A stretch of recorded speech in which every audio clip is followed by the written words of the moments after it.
Hello, lovely humans. I hope you're doing good. It's so lovely to see you. As I've seen that Lauren in the chat already saying the weekly Joe Bop is back, and so I had to add that little screen down the bottom just to reinstate the weekly Bop.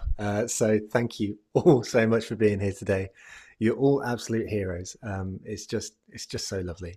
If you haven't already, do pop it in the chat feature where you're watching from. Just like Annette, Rose, Ted, Michael, Junior already have. And if you don't mind, I'd love to give you the challenge of popping in an emoji to symbolize your vibes today. Let's just go for vibes and see how you're all doing. So hello to Glenn, Julianne, Adam, Joanne, Michael, just with the mind being blown. I think that's a really, really great start. Um, Today we have just an absolute legend joining us in Louise Cooke. Now, Louise, it's such a nice story because, to be honest, most of the time we spend our time sort of finding great speakers for you every week. But on this occasion, Louise got in touch and said, "Look, I've got this idea for a chat. What should we do?" And it was so compelling that we didn't break a rule because we do it from time to time, but we did a rare thing, which we said, "You know what, Louise, you seem wicked. Let's have a chat." And so the thing that we're going to chat about today is local marketing and how we can get strategic with it.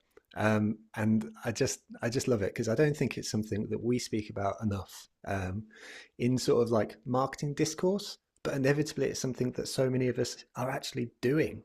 And so to actually focus on this, I think is really, really important. Let's just pick up some of the emojis. We've got Kieran with the penguin coming in strong. We've got Georgia with the Christmas tree. Emma, I hope you're feeling okay with the face mask. And Caitlin with the freezing. I have been turning my temperature up today because likewise I'm a bit ill, a little bit cold. So, we're in it together. We're in it together today. If you have questions as we go throughout today's session, do pop them into the Q&A feature that's found down below. And before we get started, just say a big, big thank you to our featured sponsor, who this week are ScoreApp. Now, ScoreApp are a quiz building platform built specifically for marketers. And what they help you do is increase your lead gen through your website by allowing you to create compelling quizzes. And to demonstrate just that right now on the QR code on your screen, you've got the Marketing Zodiac quiz, which they've developed for us, which is a little bit of fun, but this little opportunity just to find out your marketing Zodiac and see ScoreApp in action. We had Daniel Priestley, their founder, on a couple of weeks ago, and the community really loved it. So hopefully you'll really appreciate them too. We've got Drea saying, "I'm a chameleon," which I think I got too.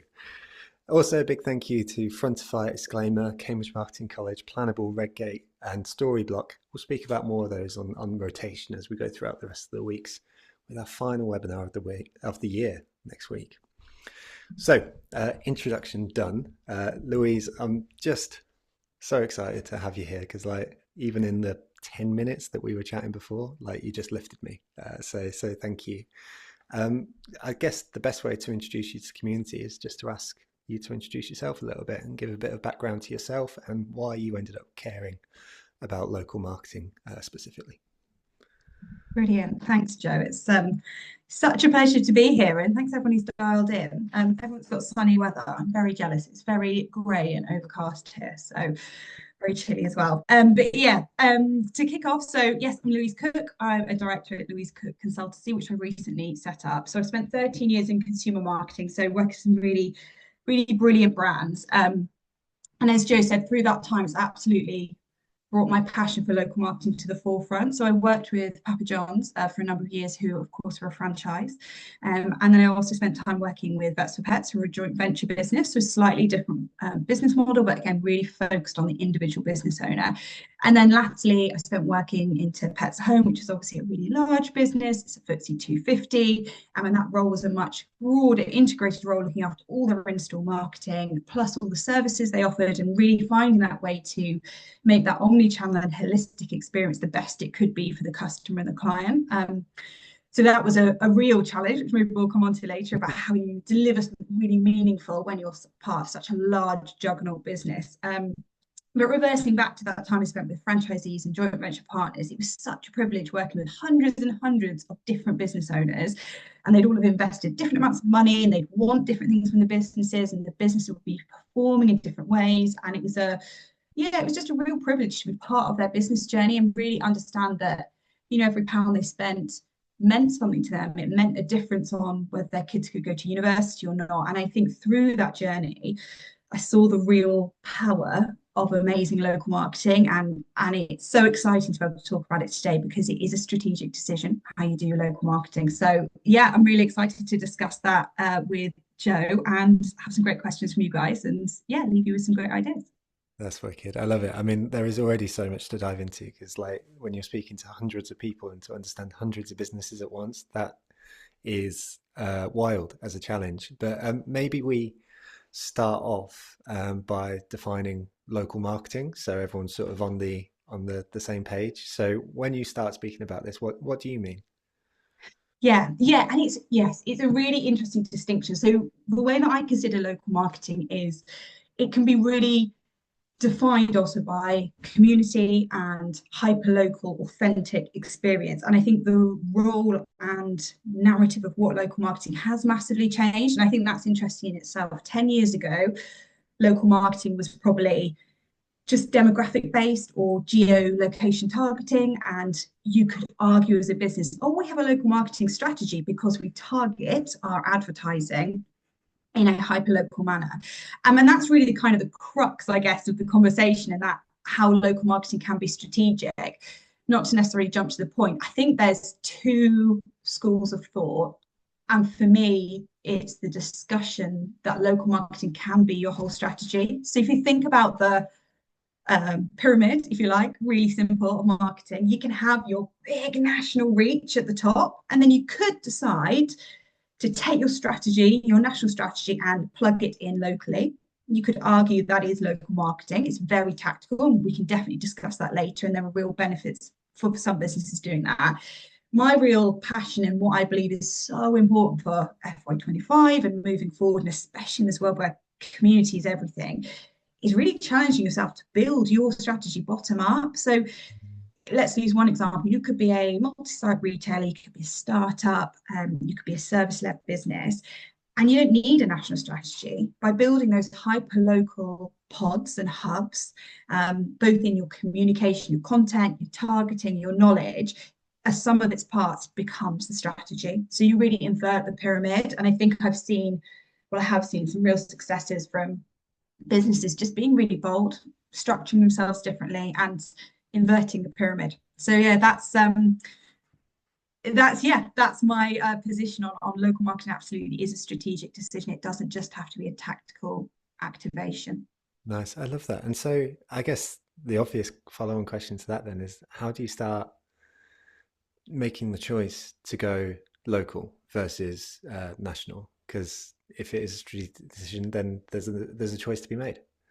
Yeah, 100%. And I think some of it's got to come from within your business, or you as a marketeer, likely to be the consumer lead in the room if you're in that style of business. I think you've got to champion it and really think about it from the end, because truly it's probably going to need your whole business to be on board if you want to have a real local marketing led strategy. It might define what agencies you work with.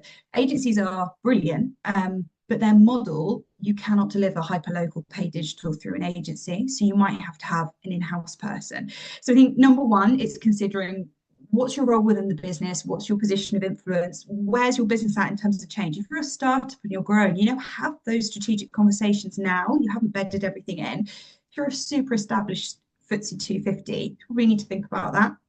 And then on the other side, or on different schools of thoughts, the way you can do it can be completely different. You can have an existing broad national strategy that's super embedded, and there might be people on this call thinking, well, how am I going to make a difference? And it's really thinking about your sphere of influence. You can position local marketing within whatever part of that marketing team you're in, and maybe we get on to looking at what that looks like further down the line. But you can look at it either way, and it shouldn't just be a reason to say, well, I've got less money, so therefore we have to be localized. I think businesses with millions of pounds of investment, you can invest it really effectively in a hyper local um, targeted manner. It's the best way for spending your money, and it's the best way to deliver great communications as well. Love that. Well, I mean, we can see it day to day, right? And Yeah, it's stuff that doesn't necessarily always feel particularly fancy. And I'm speaking about the tactical implementation here rather than yeah, necessarily strategic decision. But we see the output of it sometimes through stuff like, I don't know, flyering or small signs on roundabouts or whatever it may be. yes, It's yes. like this kind of stuff, but it's until you've made a decision to focus on these things, then they can feel trivial or tactical or whatever it may be. So it's Well, exactly. And I think I don't know if there's anyone from Gales on the call, but there was again, probably sitting in the kind of tactical space, but you can reverse engineer it back to go, well, actually, that could be a strategic decision. So I don't know if it was recently, they opened a store, they were refitting a store in Prestwich and they missed the T out of the word Prestwich. And I think it's a massive face palm moment. Either it was an incredibly strategic moment, but I think it was a face palm moment.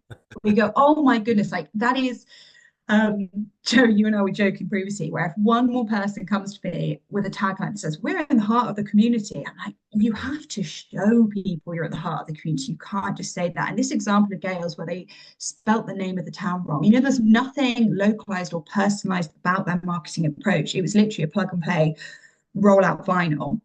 And the irony is that actually the response came through from someone on LinkedIn to say you've missed out the T as in letter T. You should give everyone in Prestwich a free tea as in cup of tea. And Gales responded to that and they've turned that into an activation and that's become a local execution. And I think what's interesting is if you reverse engineer that backwards, the engagement they've now got from the local space, the way they're able to target their messaging. Imagine if that had been the strategy, not to make the mistake in the first place. Think of the cut through, the impact, whereas actually potentially someone in head office has gone, let's roll out this creative design and let's plonk in the name of the location. That can be our local approach. But actually, yeah, exactly to your point, just having that really, what does it mean in a local space? Do you know what? Maybe the word Prestwich was the wrong word. Maybe they're in an area that's known locally as something else. And there's nothing less engaging to the local people to go, well, we don't call ourselves Prestwich here. You immediately stick out. So yeah, you've got to be a bit brave, haven't you? A bit guerrilla. No, 100%. I think that was it was Claire Heaverside who spoke recently at TM in Manchester, who did the post on LinkedIn Very about it, good. and they followed up with her, and it was, as you say, whether or not it was strategic and they were just waiting for someone to notice, probably not. I'm sure. I mean, like in the chat, I mean, I'm sure everyone can relate to that feeling of getting a printed material made and then seeing a spelling mistake or something like that. It's just like the worst thing in the world. But like, But good on her for calling it out, finding a way around it. And it's that energy you need kind of back to that decision around having a local marketing strategy. Like that's the energy you need in your business, really. And the mad thing with digital and Instagram and everything, you can have like a really smart exec just half a day, go research these areas, go and find out, come back with a really visual deck, tell us about what's meaningful about this area before we go and open our location. Yeah, that's a really Mhm. exciting piece of work to do, and you can see it all. You don't have to go and drive around it necessarily. No, no, no. I love that point though. I mean, it starts with the questions, doesn't it? And I guess there is a point, or there's a question to ask here, which is like, does a local marketing strategy look any different to you to, say, for example, a national strategy, a generic marketing strategy? So I know you've done the mini MBA, but we'll take anyone who hasn't done the mini MBA on the journey with us as well, and so Mark Ritson will speak about diagnosis, strategy, and tactics. Diagnosis is understanding the local area. Strategy is saying who you're targeting, the goals you want to achieve, and the positioning you want to build. And then the tactics is saying this is how we're going to reach them. So, is there any nuance within a local marketing strategy when you were building them, which didn't exist within that structure when it comes to sort of focusing specifically down? Yeah, really good question.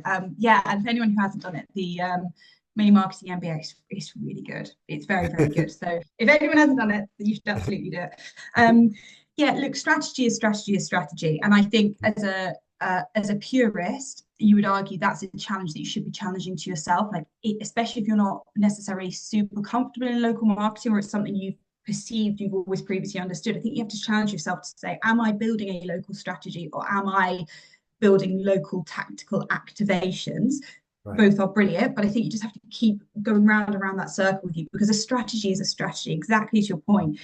thinking about how you're going to segment your data. And there are different things that are going to influence that. And I think it's about just reverse engineering where you want to end up. And I think, everyone will have a vision for their, if you co-found or own a business, you have a vision of what you want it to look like, or if you're part of if you own or look after a certain part of your marketing budget or area, you'll have a vision of how you want your work to look like. And I think it's reverse engineering that back. And I think that, look, on a really bad day, local marketing strategy, but I'm going to say local marketing on a really bad day is someone who just doesn't give up. I won't swear, but someone who just doesn't care. They go, we've got this great national strategy, we're paying all this money high up. Oh yeah, we need to do some local stuff. We'll just geo-target, or we'll pull down the same message, or we'll do X, Y, Z. Or then there's the next stage up, I'd argue, where you go, okay, well, we'll just put the name with the location in it. And actually, if you're putting all your thought and budget into this, how do I do broad reach, kind of back to your what is strategy, at the point you're doing your segmentation, that's, I think, where you have that challenging moment in your head where you're like, who are we? And I think that comes back to what sort of business you are. I would argue, I have a lot of background spent in service industry. Like I said, a lot of background looking for franchisees and joint venture partners, whether you're dental, optics, cosmetics, veterinary, that service space, it lends itself to a hyper-local strategy. I think the challenge is when you come to build the strategy, it can look a little bit different. And that's where getting your businesses on board. But know that back to your point, to kind of circle back to it, strategy is strategy is strategy. I think not many people are bold enough to start with hyper local from day one. But I think when you get to that kind of segmentation point, it will take you on your journey. And like, keep going around it. When you get to the end of your national strategy, you go, oh my God, we've only got £3.50 left to activate anything. Do you know what? Maybe you need to really look at it as a hyper local approach and build it as a sum of its parts. But my challenge and my warning on that would be, if you build it as individual pods, you must love those individual pods. Don't get lazy or get sold up by, I love agencies for certain things, but don't get sold up by an agency and you've got 5 now. Well, it would be quicker if we did this, or if we optimized it if we did this. Like, really hold your ground. And there's lots of different ways you can look at the benefit of doing that, whether it's through demographics or targeting or just digital advertising. That is really where the value is coming from. And I think this is about innovating and being at the front and leading, being the disruptor, not being the disrupted. And therefore, not many people are going to think about it these ways. But yeah, that would be, it's strategy is strategy. But at the end of the day, you've got to keep looping around. I love it. Well, it's so useful. And like, I guess speaking about strategy as strategy, then at least part of it is the market research phase, the diagnosis stuff. Do looking back on your experience working with all these hundreds of businesses and stuff like that, and trying to understand the locales and the cultures that exist in each of these hyper local areas, do you have any moments where you've been like, that was a great question to ask, which has really helped me understand this local area a little bit more? Are there any sort of like tips that folks can look out for when starting to understand that specific location? Yeah, honestly, and I think just taking that time to care, and it can be half a day. So there are certain things that I've done when I've been building those kind of hyper local strategies, and some of it's when you're looking at your annual calendar. So whether it's what the KPI metrics are going to look like, whether it's your sales curve, really understanding the shape of that. And marketing, I'm sure we will agree, needs to be part of that conversation, really pushing into having those metrics. And I think from the local point of view, it's about understanding the nuances. And there are certain things I'd always look for. So service industries, again, dentist, optics, etc., they're normally fairly responsive to school holidays. So for example, that's a consumer mindset behavior. So specifically the veterinary, you get to the beginning of the summer holidays, someone might get a dog. They're thinking about, I don't know, my kids have just finished from school. There's a little bit of an admin moment, but then basically everyone goes away during August. And unless you're on holiday and you need an emergency dog, no one's swapping vets, no one's getting a dog. And then you get into that September phase and the end of holidays, everyone has that, right, better get my hair cut, better get the kids to the doctors, admin.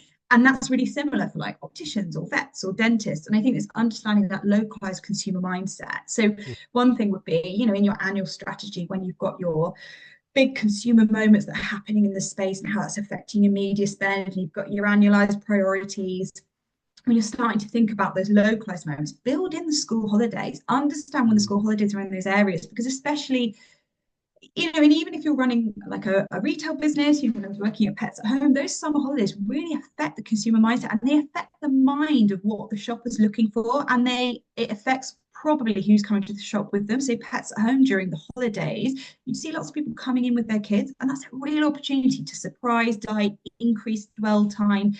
That's the opportunity to have your front row bays with your local products, to really show your engagement with the community, to authentically be pulling it through with your partners. So yeah, school holidays is absolutely something that I'd be pulling through. Mhm. And I think there's another piece when you're looking at your kind of annual strategy and you're looking at those hyper local moments. You cannot do everything, and you have to have a formula. Like a hyper local strategy isn't being obsessive about every single pod. You'll never scale it. So you have to find those few things that work for your business. So one might be holidays, one might be local sporting moments. Like Parkrun is brilliant. Like Parkrun works for so many businesses. Every Saturday there are going to be a hub of local, active, influential people in one area who are all then going to come together and disperse. Oh my goodness, don't create a moment, go to the moment in the community. Do some flyering, do some activations, create that as your rhythm within your plan. So you might have, I don't know, Parkrun, you've got your holiday moments, and there might be there are other things that you need to be aware of within certain environments that are really appropriate, that are appropriate to those certain areas, so different diversity, different holidays, different religions. But when you're stepping into that space, you really have got to do it with a good origin story. Like I think I would put that as a word of caution, thinking about something if it's not a true origin story to your business. Mhm. But yeah, but back to what I was saying, you can't do everything. You can't have these absolutely hyper local. That's like really the absolute cherry on the top of your strategy. But yeah, you can have two or three things that you're going to roll out across your 50 sites that are Yeah. your local strategy. Nice. I love that. Well, it's really, really interesting just to do that. And I guess you get that local sense um, from these moments, such as Parkrun. I mean, Parkrun, as you say, is such a brilliant organization in that way. But you can see how that does feel like local community in action. And so involving yourself. But I really appreciate you making the point about you have to understand the origin story at the end there, because if we're speaking about community, and hopefully we know some things about community, then it has to come from that authentic place, and it has to come from that place of like um caring and being there, and stuff like that. You can't just show up and say, hey, we're here, because it didn't mean anything, but if it says, hey, we're 100%. here, and we care, then it means an awful lot. And so do you have any like favorite examples from your career where you've done like a local marketing activation, for want of Yeah. a better phrase, where you sort of showed up and you're like, oh, you know what, we really nailed that on a really local Yeah. level. We've Yeah. nailed the thing. What would be your favorite thing? So so I've got three thoughts. And do you know what? I actually don't think we've nailed any of them. And I think that's probably just my personality. And Joe, we haven't got time for that. But I just don't think any of them I'm like, oh, I've really nailed it. And that's, marketers, we're realists, right? You just don't have the budget all the time or the passion to do everything you want to do. But there are three things that have kind of stood out. And then there's one thing that I'm really chomping at the bit to try. And I wonder if anyone's tried. So we'll throw that in at the end. So one of them was um, less hyper local and more building the brand into the space. So this was something we did with Papa John's when we were thinking about opening a franchise. It's not really that much of an emotional connection opening a Papa John's. By God, I tried, but it's not really, is it? So we were working at how could we really warm the audience up before we opened the outlet, really just, rather than putting signs up or whatever. So we did something in Cambridge and Oxford, which are towns very close to our heart, Joe, right? Which we optimized all the bike parking outside of the train stations. We know they're bike first cities, and we did some really lovely seat covers and something nice that went under the seat cover, and it was ideal. It was the day it was due to rain. We got the team out. They bike covered the whole park, so it was in this really strong Papa John's red. There was some really pithy copy on it, and underneath it, God, I can't remember, there was something like a discount code and some nice messaging around having a warm bun, and it visually looks really great. It was useful, and we chose a bike cover that was reusable and was easy to put back around again. So yeah, that was a really strong activation. It felt really relevant to the local area, and then you could see them. It lived on. You could see those seat covers in use. So that was really gorgeous. One of the examples is one that I didn't do, but I really wish I had done. It was for a company called Pizza Pilgrims, who have loads in London, but they were also opening one in Oxford. And I remember being really surprised at their pre-launch approach. They were opening a store, and their teams went out and honestly they immersed themselves in the community. I didn't even know there was a Pizza Pilgrims opening, but they were running the Oxford half and they were giving out pizza and they were sampling, and it was like 14 weeks out, 12 weeks out from the opening, so it felt so distanced from a sale that it felt really authentic. And the fact that they weren't just sampling at the London half, they were running it. Like that's really committed, right, to the community to run it and to sample at the event. And that it was so far away that they were really, you call it dating the customer, right? You've got to date the customer before you get married to them. And they were clearly on that 14-week journey, and they had these activations played out. And there are key moments that in towns that are really meaningful to the community, and sports moments are great for that. They're like really bring the community together. The third one quickly was something we did with Papa John's in a collaboration with the vets, where when we were launching one of the practices, instead of just kind of giving directions, it was in London, we'd found all the best places for dogs to walk in the area, and we'd found like the ideal route if your dog was anxious, and the best sniffing tree, and this is the great tree to go and have a wee on. It was this really lovely visual representation. And I mean, on one hand, you could have gone, here's our template for our local flyer, this is Yeah. our location, here's our details. And on the other hand, for like, I don't know, half a day's work with a really excited young exec, just get them on the internet, have a look, speak to their friends. And we created this really lovely, meaningful activation, which really showed we understood the area. And that lends itself to +1 social content and etc. etc. So that was a lovely one. And that leads me on to my final one. I really want to try it. I'm going to get the name of the business wrong, but James Watt has just launched, is it Social Tip?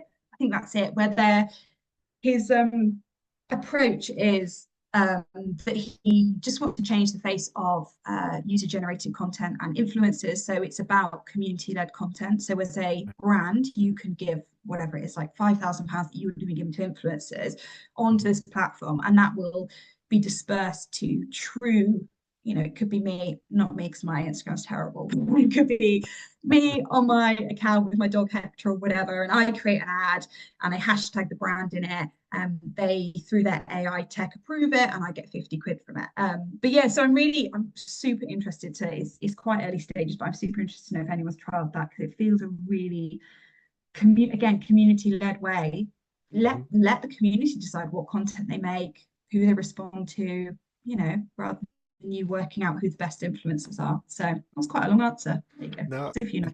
I love that, but I think it's, I mean, we had a session a couple of weeks ago around influencer marketing in general, and sort of speaking to that trend of influencer marketing, where the conversation gravitated to like authenticity, people actually caring about it, all these themes that are coming out in this conversation as well. When we're sort of speaking about sort of reaching those people, what we're speaking about is pillars of the community, right? People who come together and sort of show that they care about something and have a voice. And so I think this is really, really fabulous. And we've got Vicky in the chat who's saying really great examples and insight, and a big thank you.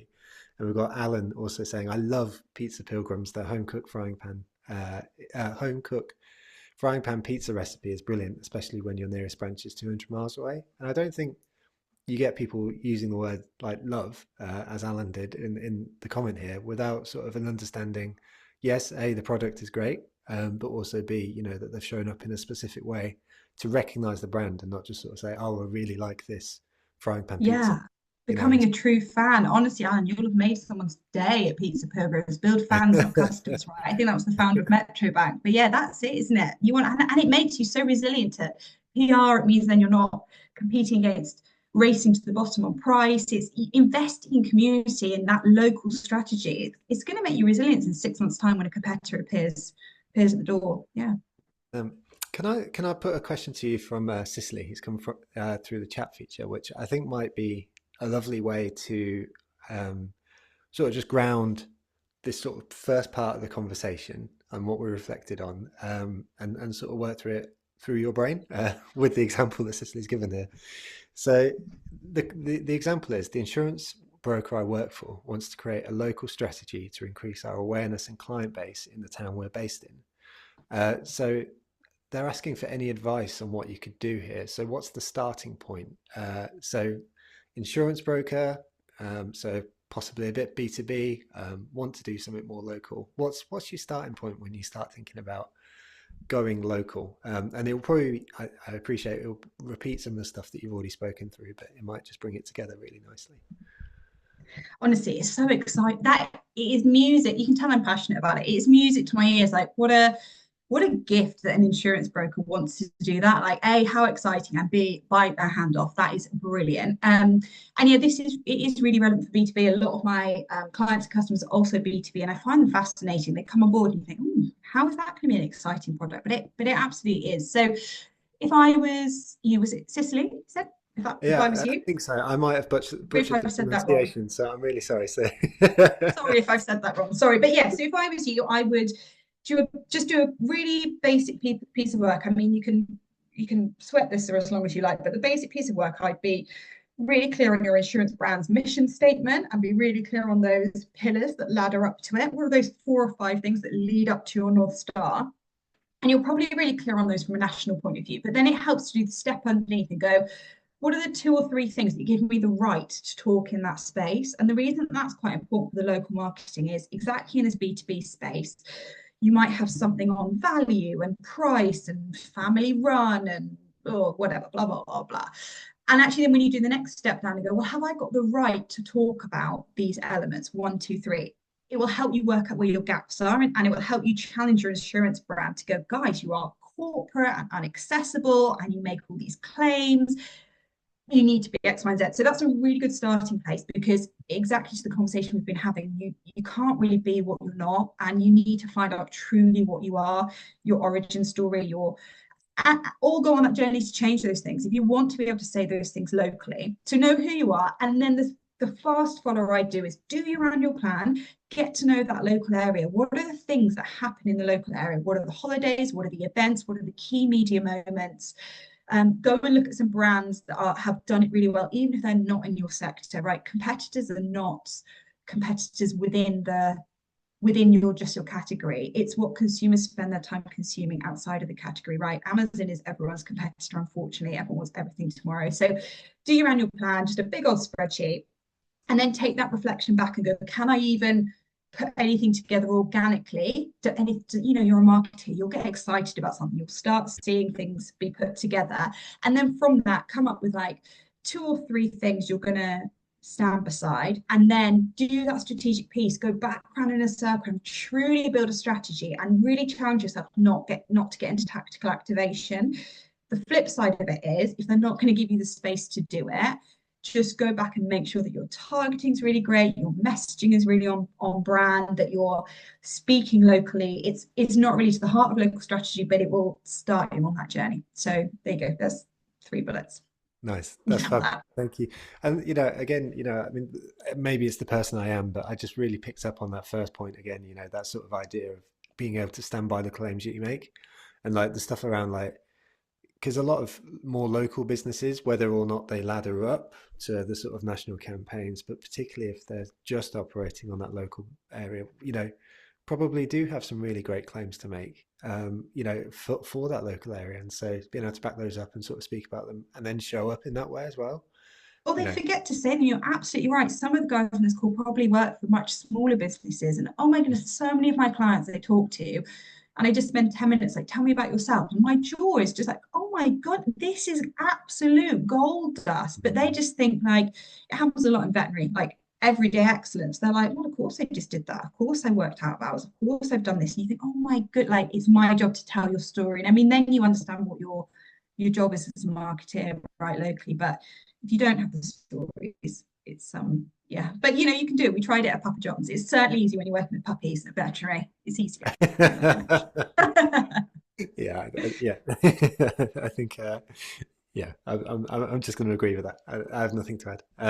So, let's sort of branch into the tactical stuff. So we've sort of spoken quite a lot strategically here, but I'd love to pick up on maybe even just debunking some of the stereotypes that exist around local marketing tactics. So we've already mentioned, stuff like flyering.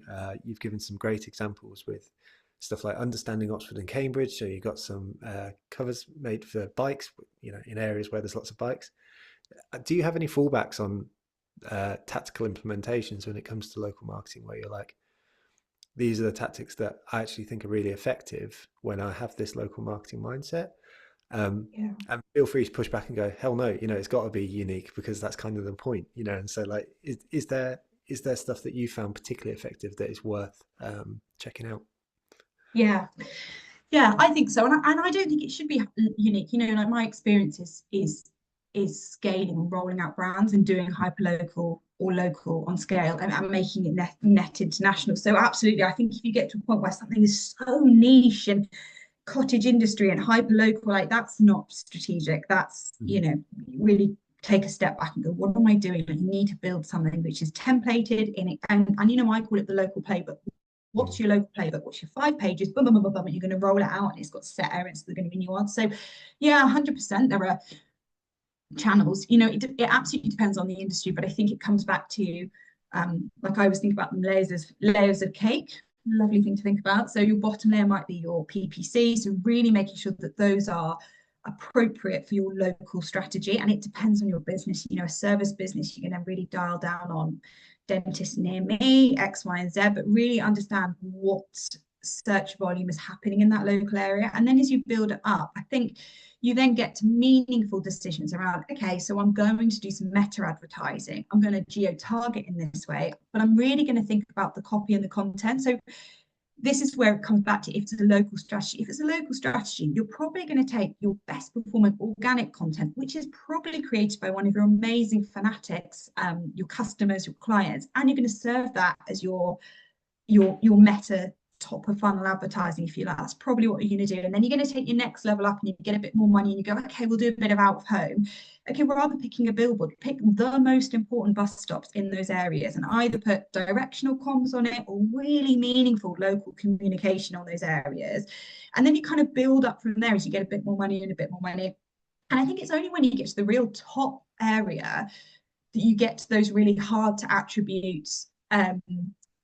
I'm not going to call them traditional, because I think actually a lot of digital marketing is traditional now, but exactly what you're talking about, this kind of like flyering and ad hoc bits and pieces, like that's your real like very top bit. But you've got to have a really sensible layered plan that you can run through an econometrics model. You're being held to account. Like, local marketing is not an excuse to kind of be lazy and go, oh well, we just handed some flyers out. Like, you still have to be able to measure it and it to be impactful.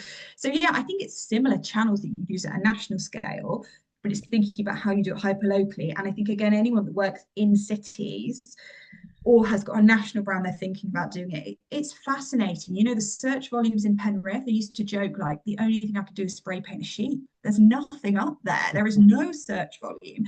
And then you get to London and you think, oh my God, it's just absolutely stealing the share. And you end up with sort of donut around London. And that comes back again, full circle. You can't have a hopper at the top of national budget if you've No. got 500 stores, because it's just all going to go on Clapham and Reading. So yeah, back to your point, like absolutely, I think you have preferred channels. I think local marketing is still the super smart channels, but it's challenging yourself not to just pick something because it's a geo-targeting approach. It's Yeah. got to all stack together, and then do those lovely bits on the top. That the bits on the top that feel really human, that you can touch and feel, and a lovely flying, great. But you've got to have your stack of accountability underneath. Absolutely. I love that, and I think it's such a good call to action, really, in general, because I think sometimes there is that temptation to think we are a colloquial sort of local business, or we're a small team, or whatever it may be. And what I appreciate about your answer there is there is a core of just like solid marketingness. It doesn't matter whether you're doing that campaign as one pod, to use your language, in one area only, or 100 areas. Yes, the flyering exists, but then there's a core of great marketing which has to exist, even if it's not rolled out nationally, even if it's rolled out locally, which I think is so important. So I appreciate you Yeah. making, because it's easy to get lost sometimes, because you're probably going to be drawing on smaller numbers as well, presumably, where instead of 1 million people you're reaching, you're going to be reaching 1,000, but those 1,000 really matter in each area.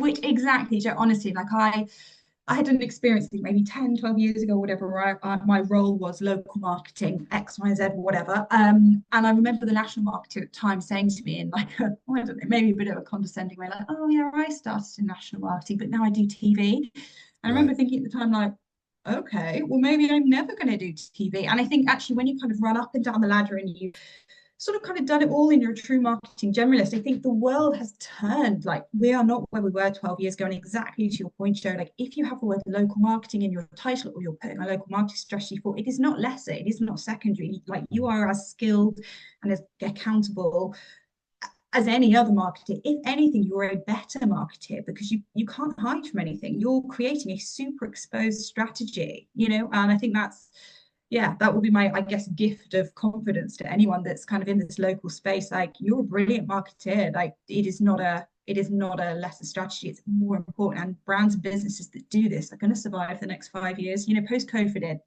it changed everything for brands. So yeah, Love totally it. agree, Joe. Totally agree. Love it. We got a question from Adam in the chat, who asks, "Do you have any other examples of brands that you're really that you feel are really nailing things in their local community?" And while I do that, because it's always hard to give examples straight off the top of your head, so I'll just read out a chat comment here that's come from George, because George says Green King opened a new pub concept in a village in Buckinghamshire a couple of weeks ago. It had a lot of national interest and senior interest as it was an important new concept for the business. But they also took the time to do a soft launch evening for local people only.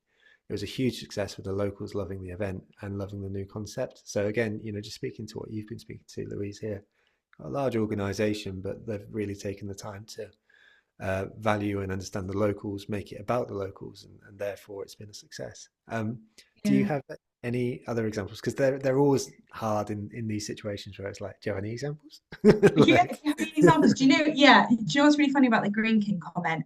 So the marketing director and quite a lot of the team are ex Papa John's, and I think that says a oh, lot. right. Like I'm so glad it's a positive launch, but it kind of goes in your blood. Like, and I think you'll find that people that work in franchise and multi-site retailers, multi-site pub, like you have the same mindset. So yeah, I'm so pleased when that's rolled out and it's landed well. Like, great, I will drop them a note and let them know. Fabulous.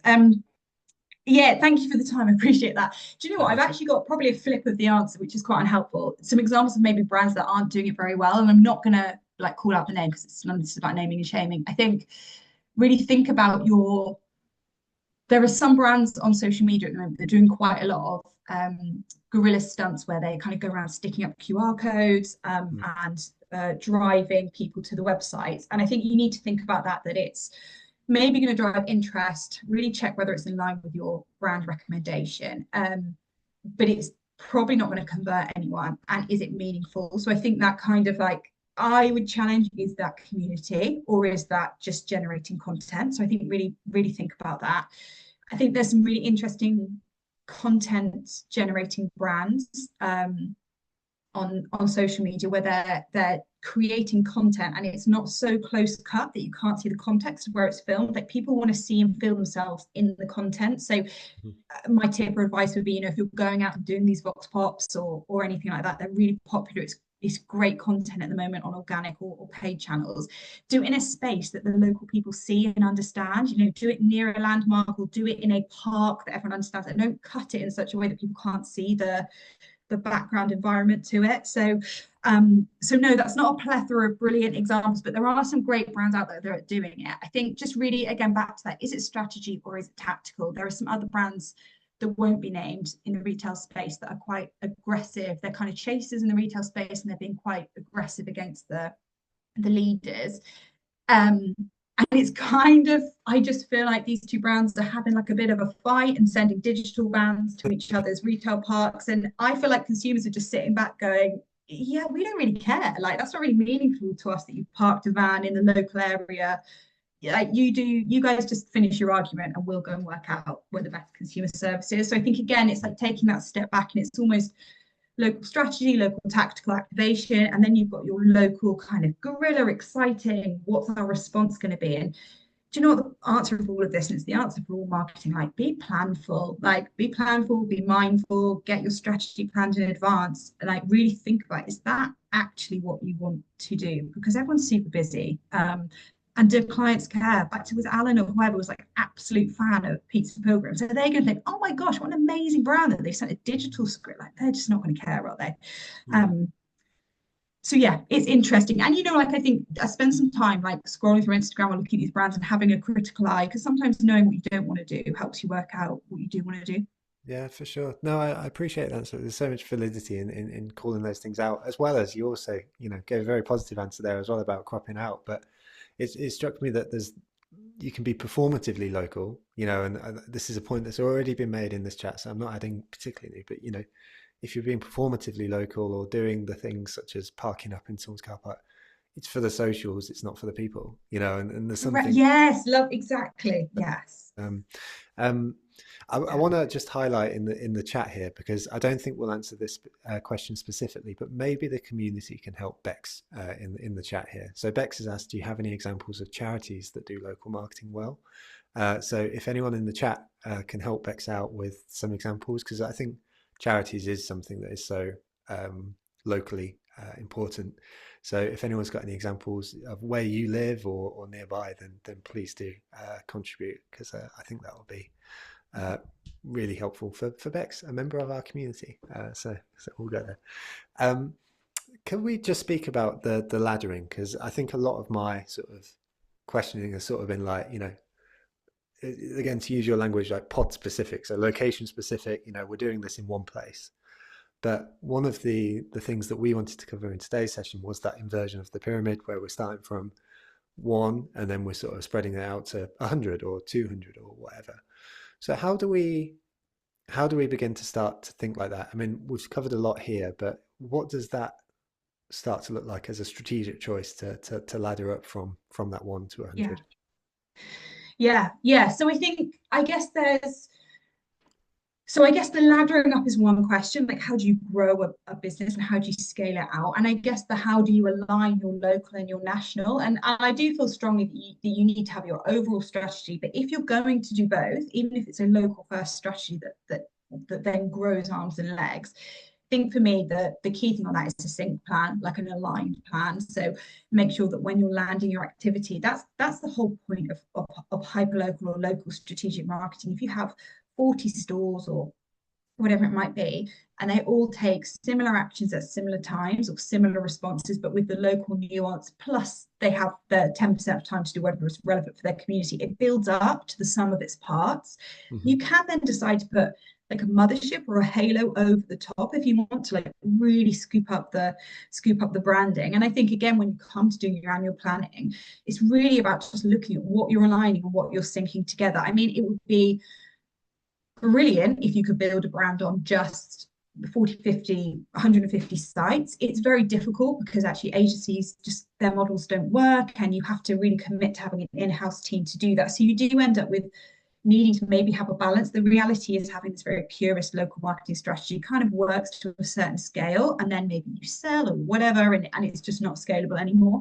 But I think, yeah, really for me, that top tip is having a sync plan where it's super aligned. And if you're having that national strategy running at the top, you might have your always on brand activation, absolutely fine. Like that's great. It's building awareness. Then you might have four maybe key brand moments through your year. You're only having a few moments that people really stand and look at your brand. So make sure that's drawing down to local strategy. I think where you're going to lose impact and waste time and you'll lose your business, they'll start disengaging with local is when they start being two separate strategies. So when you go, well, we started with our local and then now we've got 20, now we have this big national strategy and we have sort of completely separate stuff, or it's completely disconnected and it's a whole different discussion, a different debate. But you come on to like, should franchisees run their own local marketing accounts and Well, should all sites have their own social media? I mean, yeah, let's have another hour, Joe. I mean, like maybe not an hour, but could I jump in on that? Because it Yeah. strikes me that once you get to that place where you are trying to run, I mean, our community watching in today will know how hard it is to run marketing from one place, and sort of have one team trying to convince the board, the CEO, the CFO, even if it's not a CFO, the accountant to invest in marketing. Never mind 100 different businesses, as you would have had in Papa John's or similar, to try and coordinate that activity and keep up standards, make Yeah, sure everyone is doing what they're supposed to be doing, producing materials, etc., etc. yeah, Like, I appreciate part of the answer here is going to be have a team who can, sort of have oversight and just sort of watch these things. But how do you even begin to approach it from like a practical perspective of making sure yeah. everyone is doing what they're supposed to be doing, bought into what they're supposed to be doing, etc.? Because that seems like a phenomenal challenge to try and keep on. Chaos, Joe. Chaos. Like, oh, triggered. No, no, no. I would say two or three things on that. So the first, I'm really mindful of time. So the first, freedom in a framework. So I think kind of back to this whole conversation is around strategy, and strategy kind of is a big word for having a plan, right? It means different things depending on your type of business, but freedom in a framework. So especially if let's talk about franchisees, they need to be really clear on understanding the brand guidelines or the structure of the year ahead. You have got to be planful so you can take people on the journey and give them freedom within the framework. Okay. I think then the other bit is you talk about kind of brand guidelines and usage, etc. Some of it's understanding, look, when you've got, I don't know, 100, 250 franchisees, there are going to be some economies of scales in there. You're going to have the majority are going to be fine. And I think it's about having those really good plans, quarterly check-ins, great spreadsheets. The middle should run itself. If the middle isn't running itself, go back to your strategy. You haven't got exactly what we were saying earlier on the call. You're either too hyper-local or you're not frameworked enough.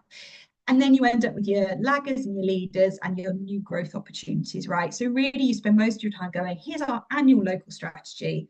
Here's our framework. Right, let's concentrate on you guys because you're new or you're struggling.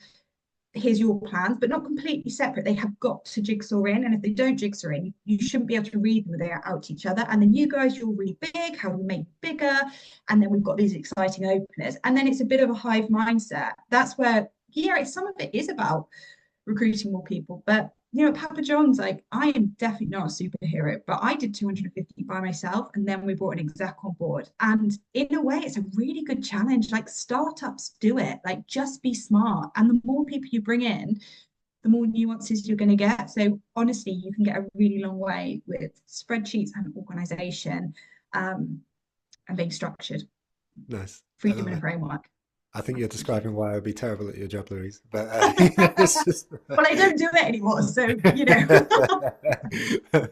love that. And by the way, I just wanted to note in the chat because we asked for some recommendations of charities specifically to help Bex out. We've had some, and that's so fabulous. So I just wanted to super. acknowledge that and say thank you to the community for helping out as you have. And Naomi, I have noticed another vote for a charity webinar. We'll see what we can do on that as well. So thank you. This is how these things work, right? You got to listen, and so thank you. Let's wrap up. I'm just taking a quick look through the Q&A here because I want to make sure that we've covered most of the bases, and I think a lot of the bases probably have been covered with the questions that remain. So hopefully those folks in the Q&A agree. If you don't, feel free to shout at me in the chat. So we'll go from there. But just as we start to draw this to a close, I guess it would be great just to get your sort of, again, it's a little bit like the examples question, your sort of top three tips and top three mistakes to avoid, if you could, when it comes to local marketing. And let me just do some fill, create some space to give you a little bit of time, and just acknowledge that Sarah in the chat has also said another vote from me for the charities webinar. So, Louise, top three tips or top three things to avoid when it comes to local marketing? So yeah, so there you go. So I think I would say three tips. So the first one would be really challenging yourself on whether you're creating a tactical plan. So we said at the beginning, strategy is strategy. Really challenge yourself to do that ground up strategy and not to get into the activation. And I think you'll find you'll be pushed by your business to say, oh yeah, local activation, why don't we serve the ads locally? Like reverse out of that and try and build the strategy. So that was my first tip. The second would be around having two completely separate teams, and that's how businesses run that I've been in. You know that you have a local team and you have a national team and you have a brand team, and actually that takes a really strong leader to create that sync plan and the alignment. And I think if you're in the local team, or if you've built a local first strategy, it's about not being separate to it. Like, and also doing that for the benefit of the client or the business that you're working for. You are better in local when you're standing on the shoulders of the giants, whether it's that standing with your national brand or standing as a sum of its parts, because you're all moving in sync. So really think about local's got to be part of your existing plan, not separate. And my final one is just about being really planful and building that framework, that freedom in a framework. Like local marketing is absolutely, you can do it on scale, you can do it hugely impactfully, but you cannot do it if you're just planning a week ahead. Like you've got to have your annual plan, and then you've got to plan the quarter ahead from the quarter that you're in. And then you absolutely can do it. And you don't need loads of head counts at all, or loads of budget. Love that. And I love that point because it strikes me that some of the folks watching in today may not be in a position where they have several pods, as we've said. They may just have the one right now, but what you're Yeah, creating is your playbook to be able to do it next. absolutely. And so Yeah, you have that opportunity to create that framework and then implement yeah, it out again and again in a real special exactly. way, which, to the point of this webinar, I think would probably challenge a default position for a lot of folks, which is like, okay, we've got a second location now, we've got a second business, whatever it may be. Okay, let's just do the same thing. Let's just tag it onto our national campaign rather than sort of really caring about the rest of it, which Yeah, is really really smart. Cool. yeah. So those were some fabulous tips. So thank you. On the challenges or things to avoid, just as we come to the end, are there any sort of regrets, common challenges, whatever it may be that you'd just like to folks to not do if they could? Yeah. Yeah. Do you know what? I think it comes back to great marketing kind of skills generally, whether it's local or not. Like I really want to kind of reinforce that local marketing is the same as being a great marketer. I think really exactly to your point, Joe, you've got your playbook. It can show what you've tested, what you've learned, your ROI. Marketers, we've got to be best friends holding hands with the accountant, right? We've got to make them see it as an investment, not as an expense. So I think that's really important. And I think the second one is, I can't remember what the model is, but if you're in that hyperlocal ideation phase, it's got to stop. You can't ideate for 9 weeks. You've got to get to the point where you do your strategy, you're ideating, you're sending an exec to go and do an afternoon and then go, that's it, we're done now. Like you can't just keep going and going and going. So that comes back to kind of having a plan. And I think the final one would be, and it's actually really relevant to this charity conversation, like really think about what you're printing your materials on and what does it look like to the consumer that's there. You might be wanting to come across as a truly authentic business in the local area, but you turn up with a load of great kit, or you've printed really thick flyers, or just it's that nuanced thought around what is the stuff that we're printing on. So those would be my watch outs. Love it. Thank you so much, Louise. It's really, really appreciated. And, Pleasure. it's been such a lovely session for so many reasons. I mean, first, you are you, which is a lifting person, so you feel better for having a chat with you. Secondly, I just want to note how incredible the community are. Like, I mean, for the chat to go on like it is and sort of have that as a thing that it goes on the side is so special. And I just want to say thank you to everyone watching in for that, because like I don't think we should just say that is and not acknowledge that. So thank you very very much. And yeah, Appreciate it. just really really special. So thank you very much, Louise. Endlessly appreciated, and thank you to the community too. Um, with all this said, we've got our last session, our last webinar of the year next week, and so it's not part of a big season as we've been doing recently. It's just a standalone session where we've got Helen Tupper from Squiggly Careers coming to speak about marketing careers and recruitment. And really, this is a Q&A, like as in a Q&A from the community. I've got some questions about like retraining and even aging in the marketing industry, which I think is something that not enough people speak about. But I would really love the questions from the community as well to help us guide, how we speak about marketing careers. So if you'd like to come, then the session is right there up on your screen. If you haven't already, do take the time to connect with Louise. The QR code is up right there, and that will be right there, and also in the follow-up email. And also a big thank you to this week's feature sponsor, who are ScoreApp. I promise there's more answers than just the chameleon. So if you head into the QR code right there and take your Marketing Zodiac quiz, then you can find out your Marketing Zodiac sign. A final thank you to Frontify, Exclaimer, Cambridge Master College, Planable, Redgate, Storyblock, and ScoreApp. They mean that we can keep on bringing these sessions to you. Claudia will make sure that we send out Louise's information after this session. So with all that said, thank you all so much, and we will see you very soon. Take care, everyone.